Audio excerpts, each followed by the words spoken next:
Bonjour à tous. Donc nous nous retrouvons pour la lecture suivie de l'évangile selon Saint Jean.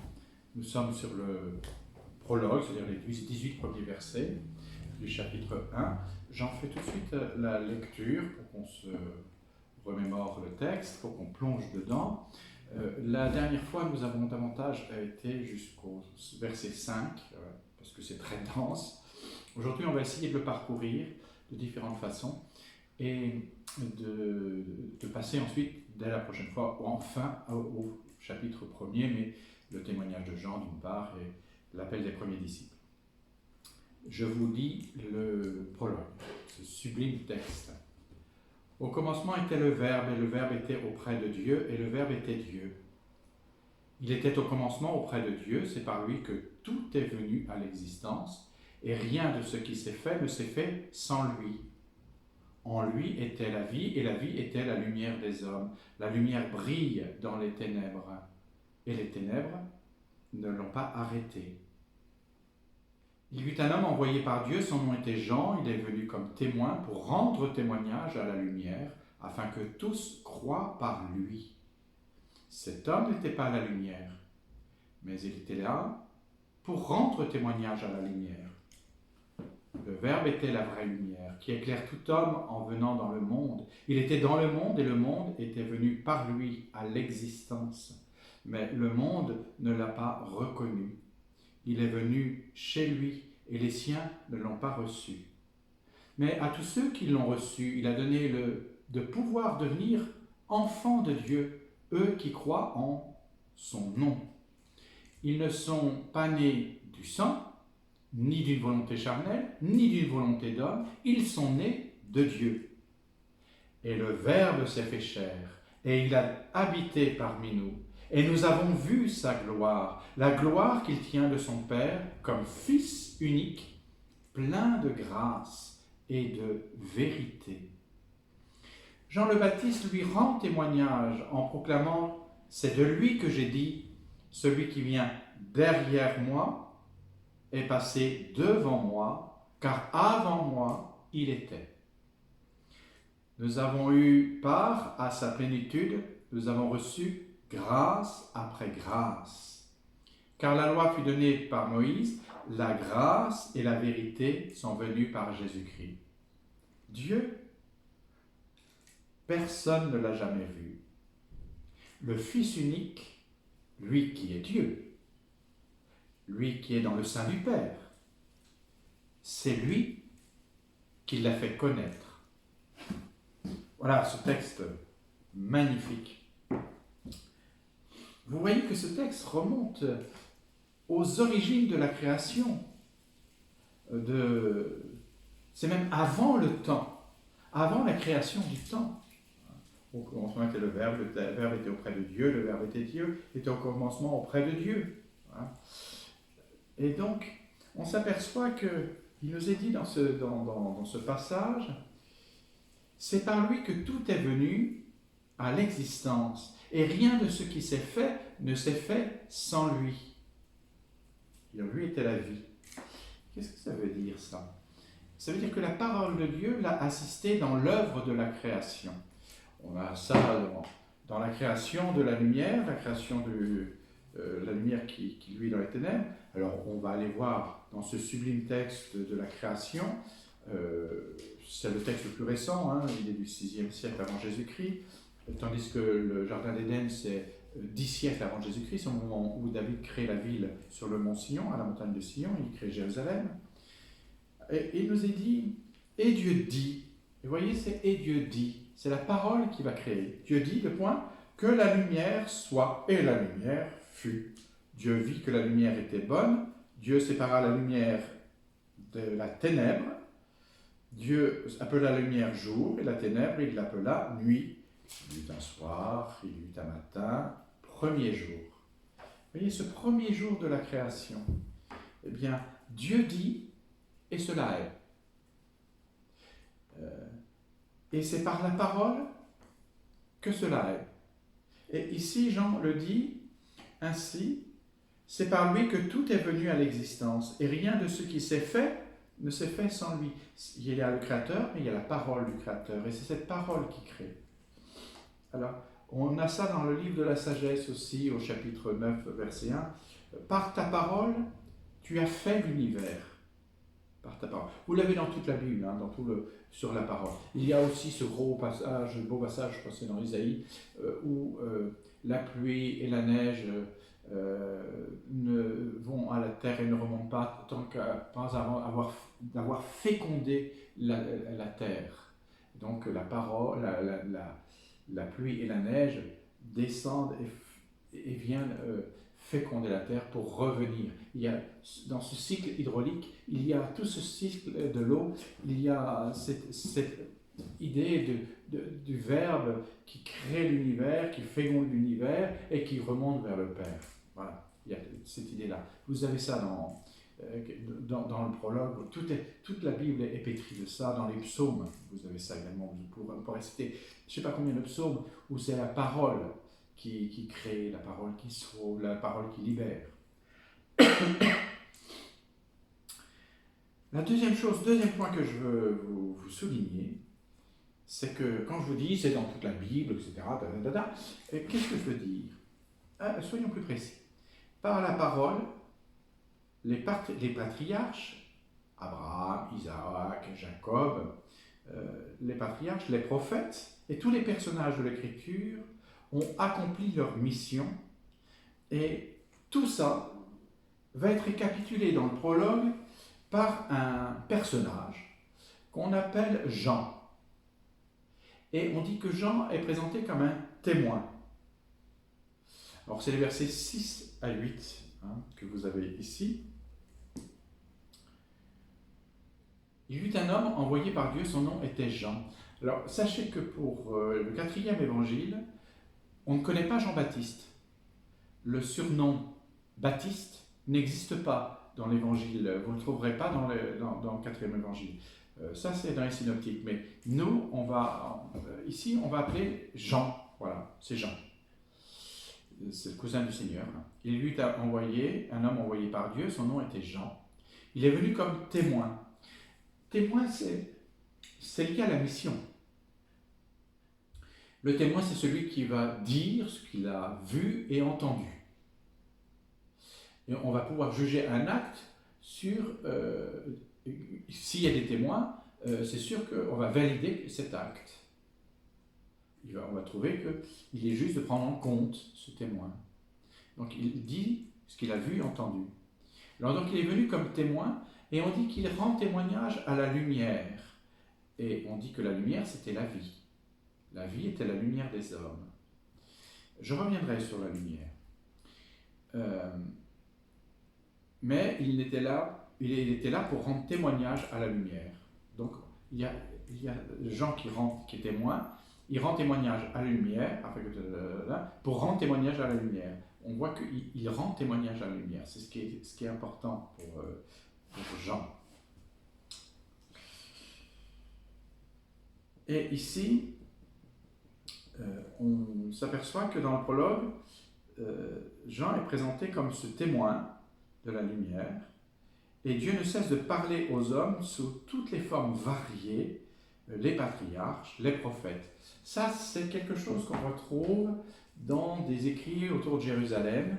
Je vais aller voir un écrit qui est dans le milieu paulien, c'est pas Paul qui l'écrit, mais c'est certainement dans quelqu'un autour de Paul, parce que c'est pas le style de Paul, et c'est dans l'Épître aux Hébreux, qui est très controversé, parce on va pas rentrer dans les problèmes que ça soulève, parce qu'on n'est pas dans l'Épître aux Hébreux, mais voyons voir aux Épîtres aux Hébreux, c'est le chapitre 1er, et c'est les 2 premiers versets, c'est tout au début de l'Épître aux Hébreux. Après avoir, à bien des égards, à bien des reprises, et de bien des manières, parlé autrefois au Père dans les prophètes, Dieu, en la période finale où nous sommes, nous a parlé à nous en un Fils qu'il a établi héritier de tout, par qui aussi il a créé les mondes, Ce Fils est resplendissement de sa gloire et expression de son être. Et il porte l'univers par la puissance de sa parole. Et il nous est dit qu'après avoir accompli la purification des péchés, il s'est assis à la droite de la majesté dans les hauteurs, devenu d'autant supérieur aux anges qu'il a hérité d'un nom bien différent du leur. On verra ça. On verra ça pour Saint Jean. Mais vous voyez que cette tradition de dire que la parole, le logos, la parole, est venue à la création, on le retrouve ici, chez les pères, donc les patriarches, chez les prophètes, ça c'est quelque chose qui importe. L'autre aspect que je voudrais souligner ici, c'est la plénitude du temps. La parole de Dieu est venue habiter la condition humaine, il est rentré dans le temps, il est rentré dans l'histoire, et il est demeuré parmi nous, il a planté sa tente parmi nous, ça c'est Jean 1, 14, qui est le verset le plus important qui soit ici. Et le Verbe s'est fait chair, et il habitait parmi nous, on y reviendra. Le habiter, demeurer, c'est même, il a établi sa tente parmi nous les hommes. La parole a pris un nom d'homme, ce nom est Jésus de Nazareth, on le reverra. Et la plénitude des temps, l'Épître aux Galates a un petit passage, chapitre 4, verset 4, qui nous parle de ça, de la plénitude des temps. Pourquoi je vous lis ça? C'est parce que ça éclaire ce qui est dit ici dans le prologue. Alors, c'est la même veine, c'est la même pensée.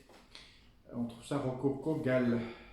Vous savez, pour trouver les épîtres, il y a un petit aspect mnémotechnique. Rococo, galéphile, coltété, tititi. Timothée, Tite.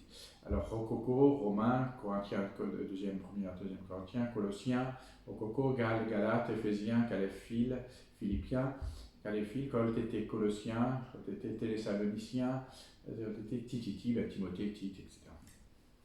Timothée.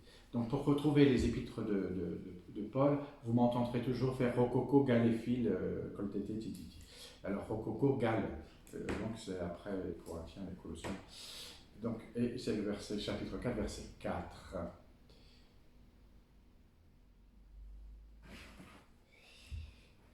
Et nous, de même, quand nous étions des enfants soumis aux éléments du monde, nous étions esclaves. Mais quand est venu l'accomplissement du temps, Dieu a envoyé son Fils, né d'une femme, et assujetti à la loi, pour payer la libération de ceux qui sont assujettis à la loi, pour qu'il nous soit donné d'être fils adoptifs. Fils, vous l'êtes. Fils, vous l'êtes bien. Dieu a envoyé dans nos cœurs l'esprit de son Fils qui crie Abba, Père. Tu n'es donc plus esclave, mais fils, et comme fils, tu es aussi héritier. C'est l'œuvre de Dieu. Vous voyez, ça c'est le thème qu'on va développer chez Saint Jean, notamment lorsqu'il nous est dit mais à tous ceux qui l'ont reçu, verset 12, il a donné le pouvoir de devenir enfants de Dieu, eux qui croient en son nom. Ils ne sont pas nés du sang ni d'une volonté... c'est très beau ça. Ils ne sont pas nés du sang ni d'une volonté charnelle ni d'une volonté d'homme. Ils sont nés de Dieu. Et la finale, il nous est parti. Alors on parle de Jean qui lui rend témoignage en proclamant c'est de lui que j'ai dit, celui qui viendra, je passe. Nous avons part à sa plénitude. Nous avons reçu grâce après grâce. Car la loi fut donnée par Moïse, mais la grâce et la vérité sont venues par Jésus-Christ. Dieu, il nous l'a fait connaître. Et donc ici, on a la parole de Dieu qui est venue habiter la condition humaine, il a établi sa tente parmi nous, et la parole a pris un nom, on voit, la grâce et la vérité sont venues par Jésus-Christ. Et donc, c'est toute la mission. La parole assume la mission messianique. Celui que le Père a envoyé, donc c'est l'envoyé du Père, l'œuvre de révélation inaugurée à travers le ministère de Moïse, Jean 1, 17, on voit ici, car la loi fut donnée par Moïse, et il l'assume, il va l'accomplir, ce sera pas assumer, c'est accomplir d'ailleurs, hein. Et elle a été menée à son terme en Jésus, et le salut de Dieu est offert à tous.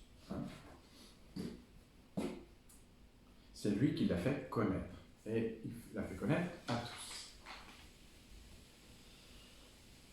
Je voudrais m'arrêter sur vraiment le centre de ce message. Le Verbe se fait chair, et il a demeuré parmi nous. La parole est précédée d'autres venues, évoquées en amont, notamment Jean, donc les patriarches, les prophètes. De tout temps, cette venue de la parole se heurte à une difficulté, qui est soulignée ici, la difficulté de croire des hommes. Et la parole de Dieu a toujours eu ce refus des prophètes, rejeter les prophètes. La parole de Dieu a du mal à passer, voyez. Le Verbe était la vraie lumière, qui éclaire tout homme en venant dans le monde. Il était dans le monde et le monde était... Mais le monde ne l'a pas reconnu. Là, il y aura quelque chose à développer. Je le développerai plus tard, les fois prochaines. La question du monde chez Saint Jean. Hein. Le monde ne l'a pas reconnu. Il est venu chez lui, pourtant. Donc le monde, c'est chez lui. Mais les siens ne l'ont pas reçu. Mais à tous ceux qui l'ont reçu, il a donné le pouvoir de devenir enfant de Dieu. Mais il y a toujours cette idée de ne pas être reçu. Il est venu chez lui et les siens ne l'ont pas reçu. C'est ce refus constant qui est noté ici, mais ce n'est pas le peuple juif en tant que tel, c'est toute l'humanité qui refuse la Bible, en fait, qui refuse la parole de Dieu, qui refuse d'entendre ce que Dieu veut dire.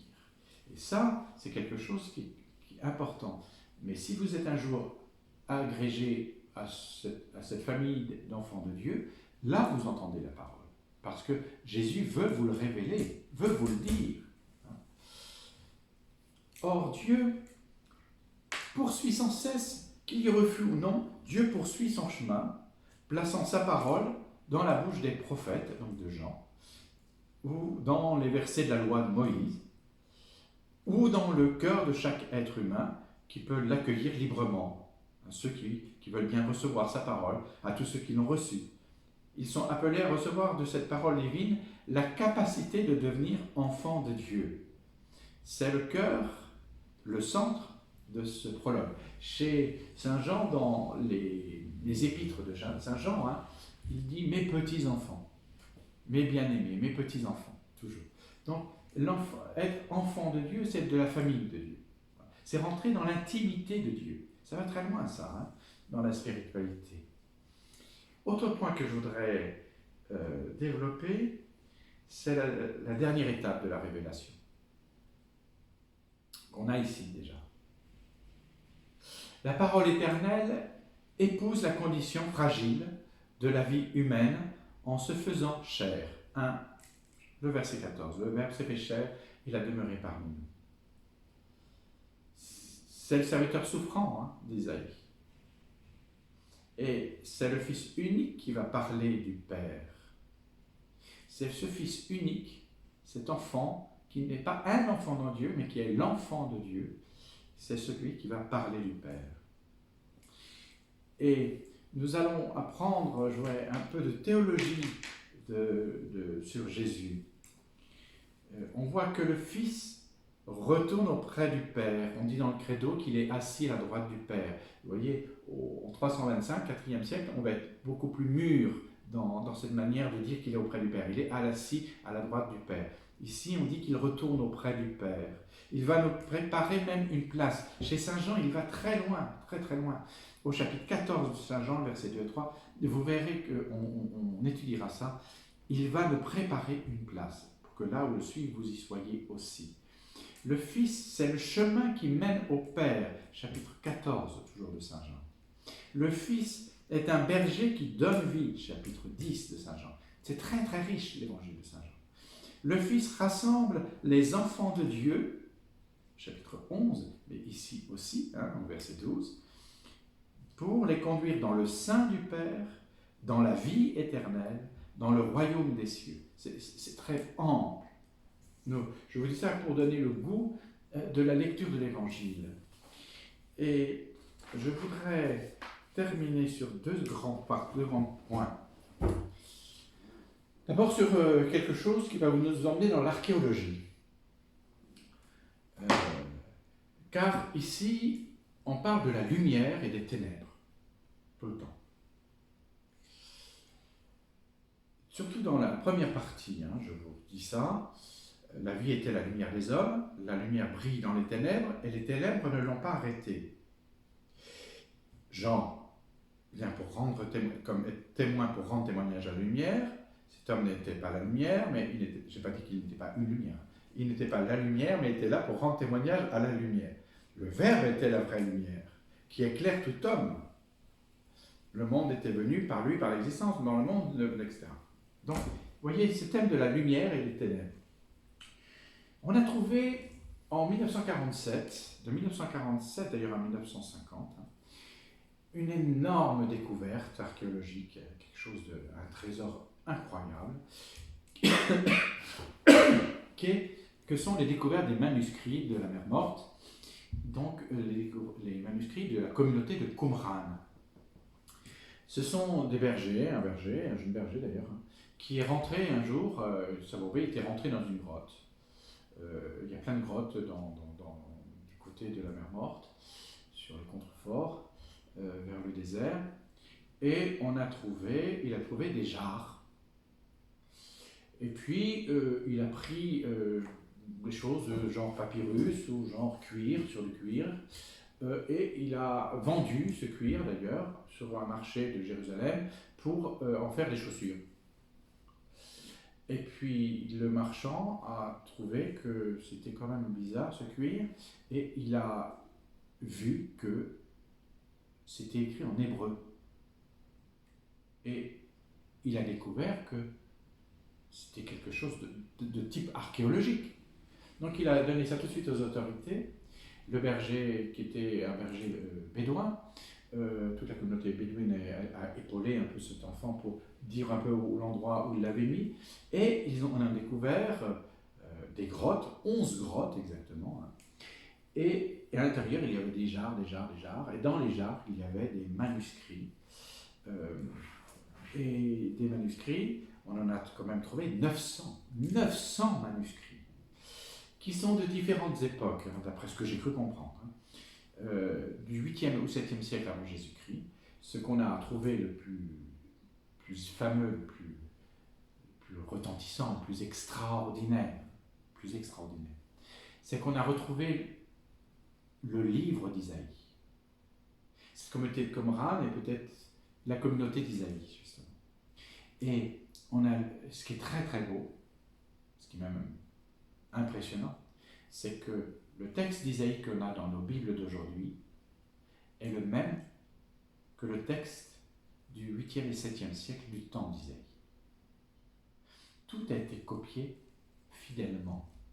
Et on a le témoin que le document du 7e et 8e siècle, qui est ce rouleau d'Isaïe, soit identique à nos Bibles d'aujourd'hui. C'est si extraordinaire que en Israël, à Jérusalem, ils l'ont mis dans ce qu'on appelle le musée du livre, et ils ont fait quelque chose de sublime, superbe.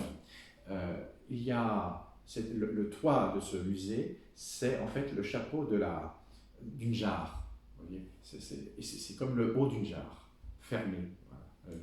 C'est extraordinaire. Et le manuscrit est tout en rond, dans un cercle, qui est développé, protégé évidemment, ô combien. Mais ce qui est très beau, c'est qu'on a découvert que 2800 ans plus tôt, quand Isaïe écrit, on a le même document aujourd'hui. que la Bible d'aujourd'hui, c'est la même, enfin, l'Isaïe d'aujourd'hui, c'est le même document que l'Isaïe de l'époque. Ça, c'est extraordinaire. Ça, c'est extraordinaire. Et on a découvert une espèce de ruine de forteresse, il y avait une vraie forteresse, mais qui est alimentée en eau, et on peut le visiter, toute l'alimentation de l'eau dépendait d'un tunnel creusé dans la roche, qui est vraiment creusé dans la roche, et qui amène du désert, des sources, l'eau pour alimenter le site, un site qu'on appelle Qumran. On a trouvé à Qumran, alors là c'est les grottes où il y avait les manuscrits, mais dans les sites de Qumran, qui est à côté pratiquement, on a trouvé 2 fours, on a trouvé 3 grands bassins pour se baigner, un atelier de poterie et d'autres choses. On a vu que dans ces 11 grottes, dans ces 900 manuscrits, il y en avait 15% qui étaient écrits en araméen. Là, presque la totalité a été écrite en hébreu, la langue sacrée de la Bible, et certains étaient même écrits en grec. Donc, il y a différentes époques. Il y a le 7e, 8e siècle avant Jésus-Christ, Isaïe, mais il y a aussi des choses du 2e siècle avant Jésus-Christ, du 1er siècle, et puis les communautés chrétiennes aussi qui se sont développées de ce côté-là. Et dans la grotte numéro 4, on a trouvé la règle de la congrégation et des bénédictions. Il y avait notamment le manuel de discipline, donc des règles, et la didaché, la fameuse didaché, l'enseignement qu'on attribue à un pseudo Barnabé. Et on voit qu'un novice qui rentrait dans cette communauté de Qumran était admis, mais pour être admis dans la communauté, il fallait qu'il passe par le bain. Et c'est parce qu'il était admis à prendre le bain avec les autres, et c'est par le bain qu'il était agrégé à la communauté. Ce qui est précurseur, annonceur du baptême qui fait agréger à l'Église. Donc, c'est dans cette communauté de Qumran que le baptême, mais dans le genre de baptistène, c'est-à-dire baptizo, je plonge, baptizo c'est je plonge à la piscine. Donc, c'est par le plongeon dans la piscine, c'est par le baptême, par l'immersion, qu'on est agrégé à la communauté. Aussi, les pratiques de Jean le Baptiste, qui va faire un baptême de conversion, vous voyez qu'il n'est pas forcément sorti de Nex Nihilo. Il est sorti aussi d'une pratique qu'on a plutôt dans les courants esséniens, car les Esséniens allaient en pèlerinage chaque année à Qumran. Et ils allaient pour vivre ce pèlerinage. Et donc, on a vu aussi que s'il y a ce bain, il y avait énormément de purification. Le règne alimentaire est très très surveillé. Et puis, il y avait tout ce combat entre la lumière et les ténèbres. Et il y avait ce conflit entre les ténèbres et la lumière. Mais voyez, ce qui est juif et ce qui est chrétien, ce qui est vraiment fondamental dans la pensée biblique, et qui ne l'est pas dans les autres pensées. Dans les autres pensées, c'est le bien contre le mal, mais ils ont autant de force l'un que l'autre, et qu'on n'est pas sûr que les ténèbres ne soient pas au-dessus de la lumière, ou que la lumière soit au-dessus de... C'est un combat permanent, pas chez les chrétiens, pas chez les juifs. Dans le monde biblique, Dieu est la lumière. Et le reste peut être dans les ténèbres. Mais les ténèbres, en aucun cas, peuvent battre la lumière. C'est ce qu'on a vu tout à l'heure. La lumière brille dans les ténèbres, et les ténèbres ne l'ont pas arrêté. Eh bien, on retrouve ça. On peut être dans la nuit de la foi, de croire sans voir, de croire dans le désespoir, de croire dans la culpabilité, la culpabilité de nos fautes, de nos péchés. Mais quand Dieu intervient, il chasse l'ombre, il chasse les idées noires, il chasse l'obscurité. Le monde, les ténèbres ne résistent pas à la lumière. C'est un peu, j'allais dire ça comme lorsque vous allez danser sur la piste de danse, il n'y a pas encore de musique, et voilà que vous parlez, vous êtes arrivé un peu tôt, et vous discutez, et que peut-être vous êtes un peu triste pour ceci, pour cela. Mais dès que retentit la musique, et l'enveloppe sonore de la fête, toutes les paroles s'arrêtent, et d'un seul coup, vous rentrez dans la joie de danser, la joie d'être à la fête. Et vous chassez toutes vos idées noires. Vous êtes là, vous n'avez même plus l'idée des idées noires. Vous faites la fête. Voilà. Il en est de même avec le Seigneur. Avec le Seigneur, les idées noires, le péché, tout ça, ne résiste pas. Ça ne peut pas empêcher la lumière de rentrer, ça. Et la lumière, elle te pénètre et tu es pleinement dans la joie. C'est pas comme, vous savez, quand on a la lumière, le soleil qui passe à travers les fenêtres et qu'on se dit, mon Dieu, il va falloir tout les nettoyer parce que le soleil fait apparaître toute la saleté, toutes les impuretés, et on se dit, mon Dieu, il faut les nettoyer vite fait, bien faire. Et donc, quand il n'y a pas le soleil, on imagine que nos fenêtres sont transparentes au point d'être superbes, elles sont très clean, très, très propres. Mais dès que le soleil apparaît, on voit les coulées, le ceci, le cela, les taches, il y a du boulot à faire, quoi. Il y a le nettoyage absolument à assurer. C'est le soleil qui fait apparaître les impuretés. C'est aussi parce qu'on fréquente Dieu que l'on voit son péché. Sans Dieu, il n'y a pas de péché. Mais quand Dieu apparaît, il nous fait apparaître nos ombres. Il nous fait apparaître nos manquements.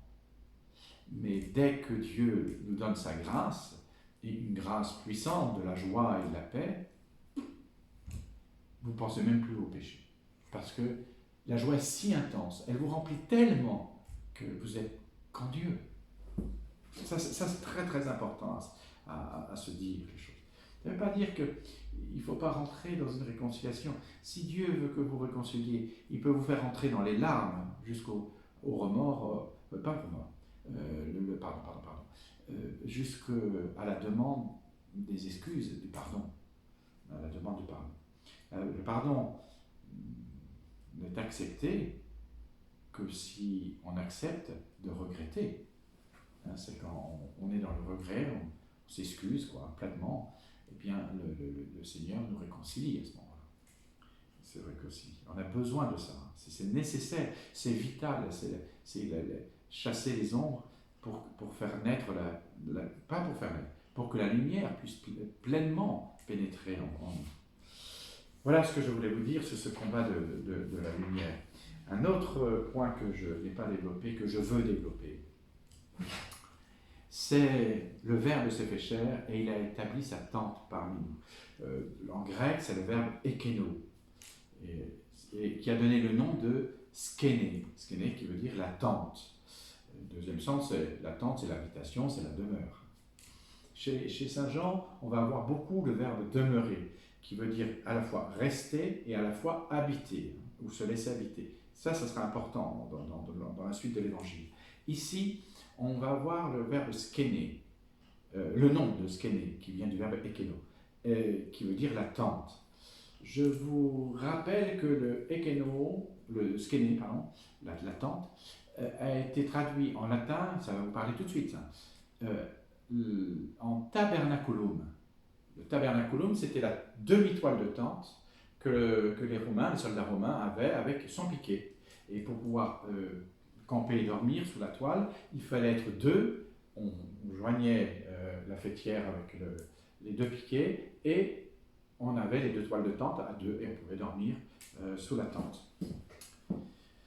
Je vous rappelle que ça s'appelle tabernaculum, ce qui a donné le nom de tabernacle. Et au tabernacle, il y a souvent un voile.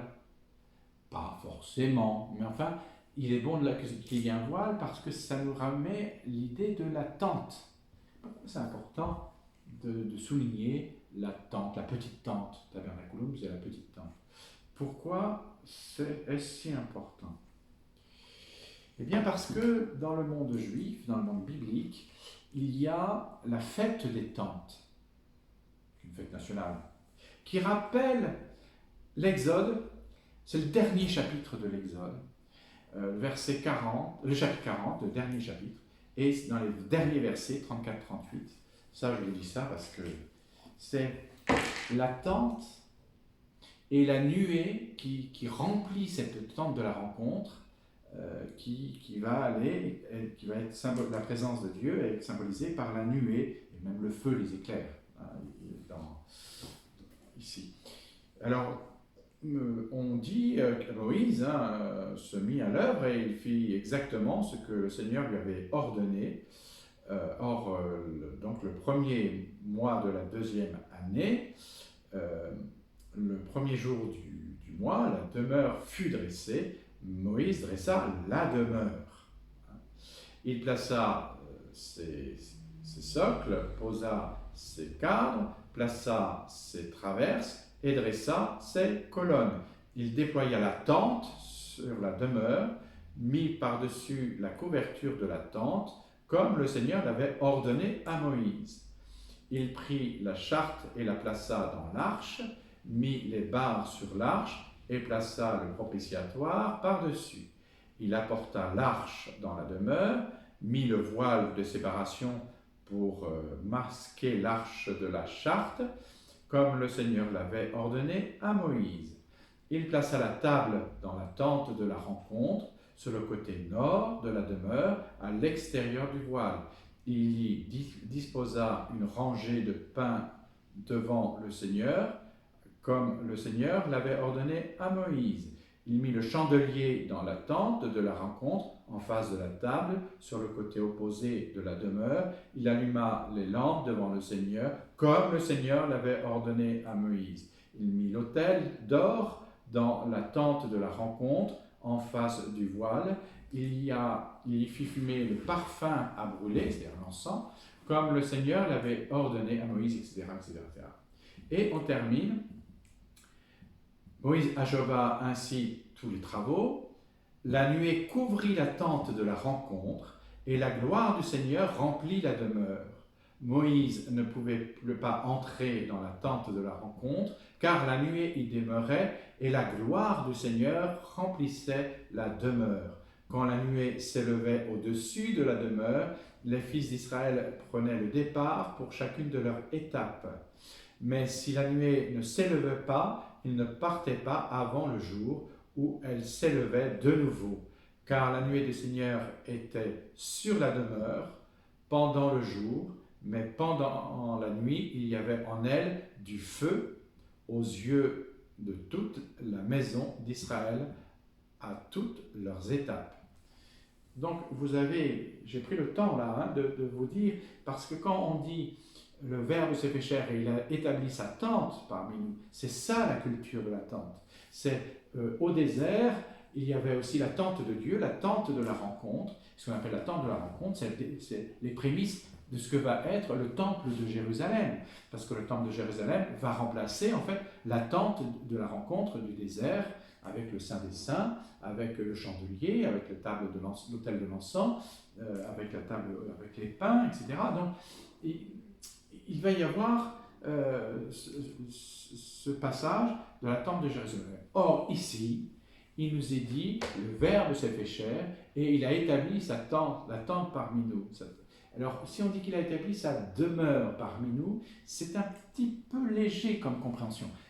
Ce qu'il faut comprendre, c'est que c'est désormais dans ce Verbe fait chair, en Jésus, que le temple de la rencontre est fait. La nuée de Dieu, c'est Jésus. Le fait de rencontrer le visage de Dieu, c'est Jésus. Le fait de rencontrer sa parole qui nous fait advenir, c'est Jésus. Voyez. Et d'où cette conclusion de ce jour, que j'ai trouvé dans un cahier d'évangile, le 31, qui est absolument, c'est un exégète qui nous ouvre ça, je crois peut-être que je dis son nom quand même. Je ne le rappelle pas. Aussi Jacques Guillet, jésuite, Jacques Guillet, qui a fait ça, il a déjà pas mal de temps. On va voir on va poser la question qui est Jésus, qui est Jean, etc. On va voir ça tout de suite. Mais il y a un jeu de mots que l'on a en français, pour une fois qu'on l'a dans notre langue, il serait dommage de ne pas le prendre. Jésus va avec je suis. Et le Jésus de l'évangile de Saint Jean, c'est je suis. Pourquoi Jésus, si vous décalez la première syllabe, j'ai dessus, S-U-S, vous mettez un simple petit iota, un petit i, et ça fait je suis. Je suis. Qu'est-ce que ça veut dire? Exode 3, le buisson ardent. Le buisson est en train de se consumer, mais il ne se consume pas pleinement. Alors ce buisson, une nuée va venir, et de cette flamme qui ne consume pas le buisson, va attirer Moïse, et Moïse, qui est en train de garder ses troupeaux, va venir, et une voix se fait entendre, et il va donner mission à Moïse lui, le Dieu d'Israël, le Dieu d'Abraham, d'Isaac et de Jacob, il va donner comme mission à Moïse d'aller libérer de l'esclavage le peuple qui est asservi par l'Égypte. Et Moïse et on lui dit, mais tu n'es pas assez digne, retire tes sandales pour approcher de ce lieu saint. Bon, alors il retire ses sandales, et il s'inquiète. Et c'est là que, dans ce buisson ardent, il va recevoir sa mission d'aller sauver le peuple de l'esclavage. Et Moïse va dire à un moment, mais s'il te demande qui c'est, qui m'a demandé je vais répondre quoi, moi? Et qui suis-je, hein? Il faut que tu me dises comment tu t'appelles quand même, hein, parce que moi, si je ne sais pas ton nom, je ne peux pas leur dire que c'est un tel qui nous a dit que. Et le nom de Dieu, c'est « Je suis celui qui suis ». Or, donner le nom, c'est pouvoir interpeller la personne, c'est pouvoir l'arrêter s'il y a un danger, c'est pouvoir l'appeler pour qu'il m'écoute, pour qu'il m'entende. Et donner le nom de Dieu à Moïse, c'est pour qu'il puisse être entendu. Et dans le mot de « je suis », on va le retrouver dans Saint Jean tout le temps. Jésus. Et quand vous entendez « je suis », vous entendez Jésus. Jésus, c'est « je suis ». Regardez. On l'a dans les premiers chapitres, hein, au chapitre 4 déjà. Le Christ nous annonce toute chose. Je le suis, moi qui te parle, je le suis. On a déjà le buisson ardent. Et quand je dis le buisson ardent, je pense aussi aux épines. Hein. Le Jésus sur la croix, il est couvert d'épines sur la tête, c'est une couronne d'épines. Il est le buisson ardent. Et il est celui qui révèle la mission. C'est celui qui révèle la mission à son peuple, et c'est celui qui révèle la mission à quel peuple? Au Moïse, au sauver des eaux. Sauver des eaux, c'est sauver des baptêmes à tous les baptisés. Et c'est ce Christ qui est couronné d'épines, il est ce buisson ardent qui se consume pour chacun de nous. Et il dit là vraiment « je suis ». Et tout est accompli. Et il va dire « je le suis, moi qui te parle ». Au chapitre 6, alors, chapitre 6, c'est ça tout le temps. « Je suis, n'ayez pas peur ». Moïse ne vous a pas donné le pain du ciel, le pain de... moi, je suis le pain de vie. Je suis le pain de vie. Je suis le pain vivant. Je suis la lumière du monde. Je suis comme... si vous ne croyez pas que je suis, vous mourrez dans vos péchés. Quand vous aurez élevé le Fils de l'homme, vous connaîtrez que je suis, et que je ne fais rien de moi-même. Avant qu'Abraham fût, je suis. Aussi longtemps que je suis dans le monde, je suis la lumière du monde. Celui qui n'entre pas par la porte dans l'enclos des brebis, celui-là est un voleur. Je suis la porte des brebis. Tous ceux qui sont venus avant moi sont des voleurs. Je suis la porte. Je suis la porte des brebis. Je suis la porte. Je suis le bon berger. Je suis le bon berger. Tout ça, c'est le chapitre 10, hein, dans le chapitre 10. Je suis la résurrection et la vie, quand il va réanimer Lazare, hein, au chapitre 11e. Hein. Chapitre 13, je vous le dis, avant que l'événement n'arrive, avant que lorsqu'il arrivera, vous croyez que je suis. Où je vais, vous en savez le chemin. Je suis le chemin et la vérité et la vie. Je suis la vraie vigne et mon Père est le vigneron. Je suis la vigne. Qui cherchez-vous? Jésus le Nazaréen? Je le suis. Dès que Jésus dit « je suis », ils reculèrent et tombèrent. Jésus le Nazaréen, je vous le dis, je le suis. Donc vous voyez, le Jésus de Saint Jean, c'est le Jésus du buisson ardent. C'est celui qui dit son nom pour envoyer en mission. C'est l'évangile des disciples missionnaires. Vraiment, mais vraiment, vous verrez, quand on vient disciple, quand il va commenter les signes, comment on va s'exprimer pour Jésus devant les autres pour être, et ainsi devenir missionnaire. Et donc le je suis, c'est le je suis du buisson ardent, de la tête remplie d'épines. Et qui est le casque d'épines que Jésus a eu malheureusement, douloureusement, sur la tête au moment de la croix. Voilà ce que je voulais vous dire en ce jour, j'ai été un petit peu plus long.